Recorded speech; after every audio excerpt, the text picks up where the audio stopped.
Bonjour à toutes et bonjour à tous, c'est parti pour une heure de bonheur dans votre émission Motivée sur Pyrénées FM.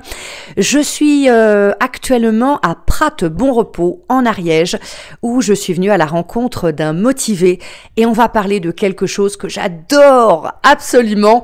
Alors je ne vous en dis pas plus, Jean, bonjour. Est-ce que vous pouvez simplement nous dire où est-ce que nous nous trouvons ? Oui, bonjour à tout le monde, bonjour Lorraine. Alors nous nous trouvons actuellement dans une tiny house. Ne nous en dites pas plus. Une tiny house. On est juste à côté de la fenêtre, attablé confortablement. La vue est magnifique. Vous voulez tout savoir sur la tiny house? Restez à l'écoute sur Pyrénées FM. On se retrouve dans quelques instants. De retour sur Pyrénées FM dans votre émission Motivée où je suis à côté de Jean, Jean de l'entreprise Les Tiny House de Petit Jean.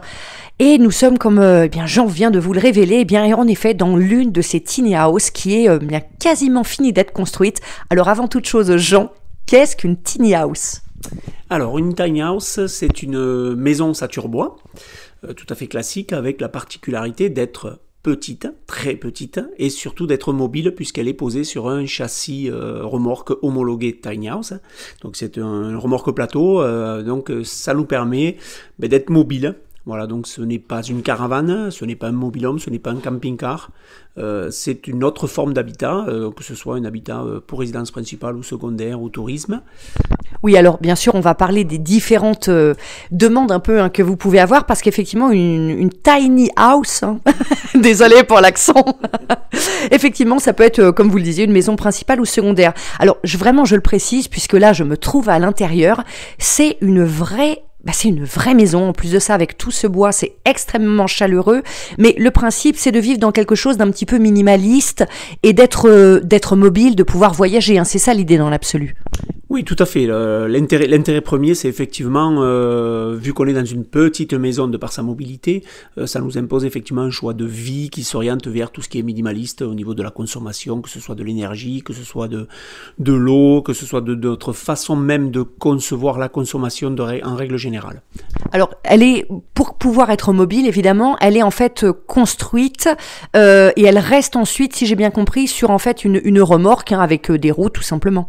Oui, tout simplement, une remorque exprès, donc il y a une dimension homologuée pour être tractée sur la route par ses propres moyens.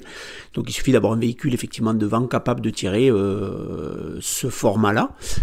On va reparler de ces aspects techniques, parce que effectivement les auditeurs, tout comme moi, doivent avoir plein de questions et j'en ai noté quelques-unes. Mais ce que je me demandais au-delà de ça, c'est vous faites ça depuis combien de temps, puisque donc vous construisez ces tiny house, depuis combien de temps et comment vous est venue cette idée? Alors, depuis combien de temps? Alors, l'entreprise Les Tiny House de Petit Jean existe depuis maintenant un peu plus de 2 ans. Donc, moi, j'en ai fait avant plusieurs pour moi, puisqu'on a des hébergements touristiques sur la propriété. Donc, ça fait à peu près 3 ans et demi que je construis de ce genre d'habitat. Et l'idée m'est venue tout simplement parce que je suis passionné de bois depuis toujours et donc j'ai, de par mon métier, voyagé pas mal, donc pas mal d'achats, de revente de maisons traditionnel. Et quand j'ai découvert ce concept-là qui vient en fait des États-Unis, j'ai adoré. Je suis tombé sous le charme de ces petites maisons minimalistes, mais avec un confort maximum. Oui, parce que pour resituer historiquement, je crois que ce concept est né il y a quelques années aux États-Unis au moment de la crise des subprimes, c'est ça? Tout à fait. C'est Monsieur Jay Schaeffer qui a eu l'idée justement de faire des maisons plus petites et mobiles, justement pour pas avoir des emprunts énormes et donc de pas avoir de saisie, ce qui s'est passé aux États-Unis pendant quelques années, quoi. Voilà, donc le mouvement est à l'initiative effectivement de Monsieur Schaeffer aux États-Unis et il a très vite été importé en France. Voilà. Alors, comme l'avait dit malheureusement je ne sais plus qui, derrière chaque grand homme il y a une femme. Eh bien Jean, vous ne faites pas exception à la règle, puisqu'effectivement vous avez votre tendre moitié Magali qui vous aide dans cette entreprise, qui joue également son rôle. On la retrouve à vos côtés dans quelques instants, après une petite pause musicale. À tout de suite sur Pyrénées FM. C'est reparti sur Motivé, où je suis en Ariège, à Prat-Bon-Repos, au Tiny House de Petit-Jean. Alors, je viens de vous dire il y a quelques instants, eh bien que aux côtés de Jean, bien sûr, pour réussir une belle entreprise et une belle idée, bien entendu, un homme doit être accompagné d'une femme douce, délicate et intelligente. Et il l'a trouvé en la personne de Magali, qui est à nos côtés. Bonjour Magali. Bonjour. Alors Magali, vous êtes la tendre moitié de Jean. Je veux tout savoir. De qui est vraiment venue l'idée de la Tiny House, pardon encore une fois pour l'accent, et comment ça se passe au niveau de la répartition, parce que vous intervenez vous aussi dans la construction de ces habitats légers. De qui est venue l'idée? Je pense pas qu'il y ait vraiment moi ou Jean qui était le principal acteur de ceci. C'est plutôt une évolution. On a beaucoup voyagé, de par son ancien métier de militaire. Moi, j'étais photographe et on a toujours été attiré par tout ce qui est aussi culture américaine. Donc, dès qu'on a découvert le concept, on a dit c'est super. Le rêve de la petite cabane, voilà, la construction au saturbois. Donc, c'est venu tout seul en fait. Oui, alors je précise quand même, effectivement, il y a le mythe un peu de la petite maison bois, mais, une tiny house, c'est pas la maison en bois sans confort. Je peux vous le dire, je me trouve à l'intérieur, c'est une vraie maison, vous avez un coin cuisine, vous avez une salle d'eau, vous avez vraiment tout le confort d'une maison moderne, c'est ça qui est magique. Ah oui, c'est ça, et c'est ce qui la diffère aussi, notamment des mobil-homes, par exemple, qu'on peut connaître évidemment en France. C'est vraiment, c'est pour ça que ça allie le bois, la chaleur, la petitesse, mais on a tout le confort. Et alors je vois que c'est décoré avec beaucoup de goût, alors je présume que vous avez votre part de responsabilité là-dedans. Oui, moi, c'est vrai que Jean, ce sont les mains. Moi, je vais pas dire que je suis toute la tête, parce qu'il est aussi là aussi pour ça. Mais disons que c'est vrai que tout ce qui est design, étant ancienne photographe, j'ai toujours été intéressée aussi par tout ce qui est décoration. Et donc, c'est vrai que la patte féminine, elle est là, quoi. Ok, donc on voit encore une fois l'équilibre qui se trouve bien ici au niveau de cette belle entreprise. Donc Jean, ancien militaire, qui s'occupe donc bien de la construction, et vous, ancienne photographe, qui vous occupez donc de la partie déco, et puis j'imagine aussi pour faire la promotion, aménagement, etc. Oui, tout à fait, l'aménagement, parce que je pense que la vie d'une femme est importante dans ce genre d'entreprise. Quand on est dans une cuisine, voilà, il faut savoir où ranger, ce qui serait malin de faire, parce que c'est des petits habitats, donc il faut obligatoirement optimiser la place, et c'est important aussi de travailler là-dessus. Oui, c'est vrai, effectivement, parce que on veut du confort. Donc, je pense que j'ai rencontré, via Internet, des youtubeurs ou autres, des personnes qui ont des tiny house, et c'est un mode de vie nomade, c'est vivre de façon minimaliste, mais avec un certain confort, et vous avez complètement raison, les femmes vont parfois penser à ces petites choses auxquelles un homme ne va pas penser, et c'est ça qui fait votre force, j'imagine, cette complémentarité. Oui, c'est ça. Il faut que ce soit petit, certes, c'est obligé, mais il faut aussi que ce soit fonctionnel. Fonctionnalité, efficacité et puis mobilité au programme pour nos tiny house. On se retrouve dans quelques instants car j'ai beaucoup de questions à vous poser. On se retrouve tout de suite sur Pyrénées FM avec Jean et Magali des tiny house de Petit-Jean à Prat-Bon-Repos dans l'Ariège. On est bien sur Pyrénées FM et on est encore mieux dans votre émission Motivé. Alors écoutez, je suis en train de regarder par la fenêtre de notre tiny house, enfin notre, non malheureusement pas notre, en tout cas pas la mienne, pas pour le moment. Oui c'est vrai, je vous avoue, je suis une mordue de tiny house, alors là je me fais vraiment plaisir aujourd'hui, c'est Noël avant l'heure. Je suis toujours aux côtés de Jean et de son épouse Magali, des tiny house de Petit-Jean. Jean, j'ai envie de vous poser évidemment plein de questions. La première que j'ai envie de vous poser, quel type de personne finalement vous commande aujourd'hui des tiny house puisque vous les construisez de A à Z? Quel est le type de personne? Quel est le type de demande? Oula, c'est une question vaste, parce qu'effectivement, il y a tout type de clientèle. Ça va de la personne seule, jeune, jusqu'au couple beaucoup plus âgé, parce que effectivement, les raisons peuvent être complètement diverses. Donc vous avez effectivement dans un premier cas la petite extension d'une maison. Alors pour des raisons XY, les gens ne veulent pas ou ne peuvent pas faire un permis de construire pour une extension. Du coup, se rabattent effectivement sur la tiny qui peut faire très bien une extension de maison, qui peut également servir pour un adolescent grandissant et qui veut un petit peu d'indépendance, mais tout en restant pas très loin de papa-maman quand même. Voilà. Et vous avez après la résidence secondaire, bien évidemment, sur un terrain constructible ou non constructible. Ça, c'est un des atouts de la tiny, puisqu'elle est sur roue, hein, je le rappelle. Et après, vous avez également tout ce qui est voyage. Oui, parce que je m'interroge, est-ce que la Tiny, elle peut remplacer par exemple une caravane? On en a parlé, le concept vient des États-Unis, mais enfin aux États-Unis, ils ont des routes extrêmement larges et adaptées. En France, je me questionne un peu, j'en ai vu une sur la route, sur la rocade toulousaine il n'y a pas longtemps, mais peut-être partait-elle en livraison chez le futur propriétaire. Est-ce qu'aujourd'hui, c'est une part importante de la demande, ce côté de la Tiny House pour voyager ou pas? Alors, une part importante, non, parce que effectivement, comme vous le dites si bien, on n'est pas aux États-Unis, donc on a des infrastructures qui sont ce qu'elles sont, hein, qui sont adaptées pour pouvoir se déplacer avec une tiny. Maintenant, il faut un permis spécifique, il y a un poids quand même important, il y a un volume important, donc du coup, on n'est pas sur une caravane. Voilà, donc on n'attelle pas ça pour partir en week-end au bord de la mer ou à la montagne.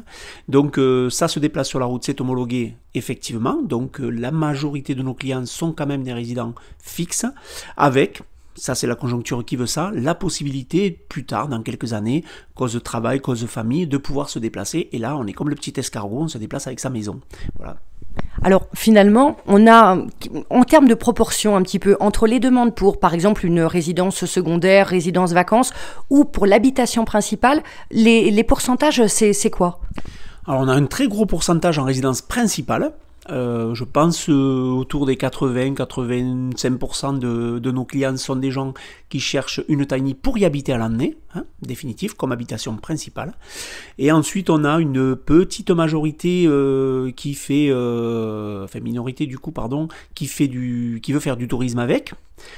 Et après, très peu de gens, certains le font, très peu de gens qui font vraiment du côté mobile, c'est-à-dire quelque chose d'itinérant. Oui, d'ailleurs, vous avez juste à côté, hein, je vais faire peut-être quelques photos que je vais publier sur la page Facebook. Il me semble que juste à côté de la tiny house où nous nous trouvons, il y en a une qui est destinée à une famille qui veut faire un tour d'Europe, c'est bien ça? Oui, tout à fait. C'est une famille de 6 personnes, donc 2 adultes et 4 enfants, qui ont fait le choix, après avoir fait le tour de France en camping-car, de faire un tour d'Europe et là de se tourner vers la tiny. Donc on leur a construit effectivement une tiny house de 6,60 m et adaptée au niveau du poids à leur projet et surtout à leur famille, puisqu'ils sont quand même 4 enfants, donc de tout âge, voilà, puisqu'il y a des adolescents dedans. Bon, eh bien écoutez, ils ne le savent pas encore, mais je pense qu'ils vont avoir une personne supplémentaire à bord. Et bien sûr, quand je parle d'une personne en plus, je parle de moi. Je vais essayer de me faufiler quelque part sans être vue pour faire ce tour d'Europe avec eux. Merci beaucoup Jean. On se retrouve tout de suite sur Pyrénées FM après une courte pause musicale. À tout de suite.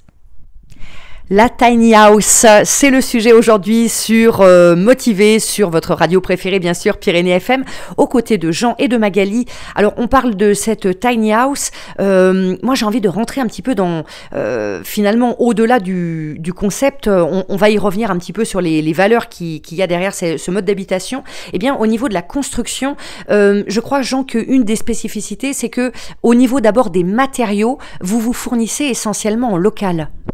Oui, tout à fait. C'est une volonté de notre part dès le départ de travailler au maximum localement, puisque on a la chance d'être dans une région où le bois ne manque pas. Donc on essaye effectivement de faire travailler l'économie locale à un circuit le plus court possible. Alors là, pour nous donner par exemple quelques exemples, il y a énormément de bois, hein, ici tout autour de nous, tout est fait en bois. Ce bois, il vient d'où ? Alors, la majorité du bois, donc, nous on travaille beaucoup avec du peuplier, hein, puisque c'est une essence qui a la particularité d'être très légère, donc que ce soit en parquet, en lambris, en contreplaqué, et c'est du bois qu'on se sert en Midi-Pyrénées. Voilà, on a un fournisseur qui nous fait le parquet, qui nous fait le lambris, voilà, et le contreplaqué également. Donc voilà, c'est du bois très local.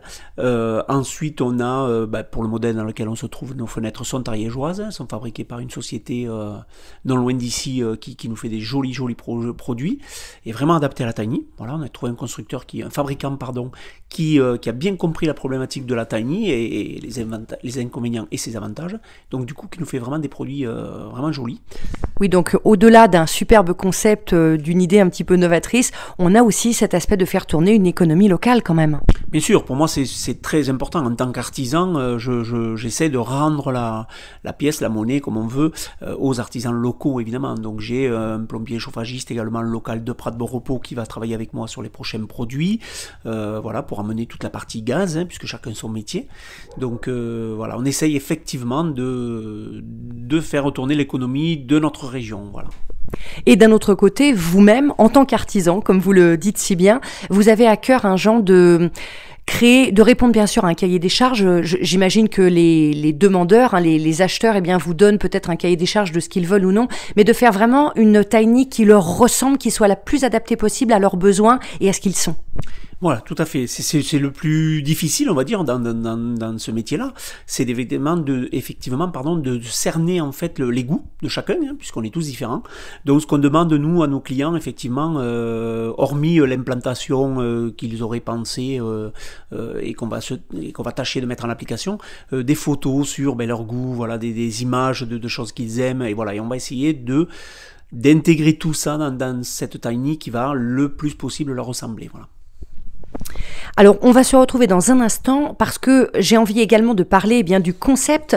Je me demande qu'est-ce qui motive en France, en tout cas les acheteurs de tiny house. Est-ce que c'est par rapport à l'aspect économique comme aux États-Unis, ou bien peut-être aussi une évolution d'un mode de pensée, aller vers plus de minimalisme et être dans le phénomène de la décroissance. On en parle de plus en plus. On se retrouve dans quelques instants pour ces questions très intéressantes. Restez à l'écoute sur Pyrénées FM. Eh bien moi, je suis ravie d'être avec vous bien sûr sur Pyrénées FM dans votre émission Motivée, ravie d'être dans cette magnifique tiny house. Je vais bien sûr vous poster plein de photos, des vidéos sur la page Pyrénées FM, n'hésitez pas à liker, à partager bien sûr. Et je suis toujours aux côtés de Jean, qui est l'homme de la Providence pour faire votre tiny house adaptée, une tiny house qui vous ressemble. Alors Jean, bien sûr, au-delà de ces aspects de la construction dont on a parlé, hein, vous vous fournissez essentiellement en local, donc c'est aussi une économie locale qui tourne par rapport aux tiny house. Moi je me demandais, aux États-Unis, on sait que les tiny house sont nés de la crise, hein, des subprimes et de la difficulté pour les personnes de devenir propriétaires, qui sont donc partis sur ce mode d'habitation léger et minimaliste. La motivation en France, qu'est-ce que c'est? Est-ce que c'est aussi une raison économique, financière, ou plutôt est-ce que c'est une hyper conscience, une envie de basculer vers la décroissance, de consommer moins, de consommer mieux? Eh bien, en fait, vous avez tout résumé. Parce qu'effectivement, je pense que dans un premier temps, sans faire de tort à personne, il y a une volonté et un besoin économique, puisque effectivement, les générations qui rentrent dans la vie active aujourd'hui ont de plus en plus de difficultés à avoir des prêts, même si les taux sont bas, c'est assez compliqué. Pardon. Et la conjoncture fait qu'aujourd'hui, ils ne sont pas certains d'avoir un travail aujourd'hui qui sera le même dans 20 ou 30 ans. Donc du coup, ils savent très bien qu'il y a une question de mobilité derrière, et donc le choix de la tiny économiquement est intéressante, et en même temps le côté mobile vient renforcer cet atout-là. Et on a effectivement aussi une sensibilité au jour d'aujourd'hui qui est de plus en plus importante concernant tout ce qui est écologie, la consommation, la surconsommation, consommation différente, de consommer autrement, de consommer local. Alors moi j'ai quelques petites questions très pratico-pratique, mais malgré tout essentiel. Je décide demain d'acheter en habitation principale une tiny. Est-ce que je peux la mettre sur tout type de terrain? Est-ce qu'il faut un terrain constructible, ou est-ce que je peux mettre ça par exemple sur un terrain agricole de mon choix? Quelles sont les contraintes là-dessus? Alors, au niveau du choix du terrain, effectivement, de par le fait qu'elle est sur un châssis mobile, donc avec ses roues, elle peut être effectivement posée sur un terrain constructible, non constructible, à savoir quand même qu'il y a une démarche administrative, hein, on reste en France, donc il y a des démarches administratives à effectuer dans les deux cas, donc il faut se rapprocher de la mairie, puisque c'est effectivement un dossier auprès de monsieur le maire qu'il faut donc monter pour présenter dans un premier temps le projet et ce qu'est une tiny, parce que tout le monde n'est pas encore au fait de ce type d'habitat. Et donc du coup, il y a une petite démarche administrative à faire, et effectivement, ça peut être mis sur un terrain constructible ou non constructible, c'est un de ses atouts. Alors ça m'intéresse évidemment, parce qu'un terrain non constructible, on le sait, c'est pas du tout le même prix qu'un terrain constructible, c'est un peu l'intérêt, mais très souvent sur un terrain non constructible, je n'ai pas d'arrivée d'eau ou d'électricité, alors comment ça se passe? Oui, tout à fait. C'est le problématique du terrain non constructible, c'est qu'en général, il n'y a aucun réseau. Alors au niveau de l'électricité, au jour d'aujourd'hui, on sait faire de l'autonomie à base de panneaux photovoltaïques, d'éoliennes, ce genre de choses. Une tiny étant par définition quelque chose de petit, on a des consommations moindres, donc du coup il est très facile et très aisé de faire de l'autonomie électrique. En ce qui concerne l'eau, eh bien, on peut partir sur des récupérations d'eau de pluie dans le cas où vraiment on n'a aucune source d'eau à proximité. Sinon, il y a effectivement des rivières, il peut y avoir des puits, voilà, il peut y avoir d'autres solutions au réseau public classique. Et ensuite, le gros avantage de la tiny, c'est au niveau de l'assainissement, puisqu'on est sur une tiny avec toilette sèche. Toilette sèche, je rappelle, c'est une toilette à base de compost, voilà, qui permet effectivement de ne pas avoir d'eau noire en rejet. Voilà. Mais alors, ok pour le toilette sèche, et puis effectivement c'est très écolo. En revanche, comment on fait pour la partie douche, pour s'approvisionner l'eau, pour la douche, pour la vaisselle, aussi bien pour avoir de l'eau propre, mais aussi pour évacuer ces eaux grises? Alors pour avoir de l'eau propre, effectivement, je rebondis sur ce que j'ai dit tout à l'heure par rapport aux récupérations, par exemple, d'eau de pluie. Il existe au jour d'aujourd'hui plein de systèmes de filtration qui permettent effectivement d'avoir une eau plus ou moins correcte, hein, on va dire, sans aller jusqu'à forcément la boire, mais au moins pouvoir cuisiner avec, pouvoir se laver, au minimum. Et ensuite, au niveau des évacuations, donc on est sur des eaux, ce qu'on appelle des eaux grises. Donc là, un épandage naturel pourrait satisfaire.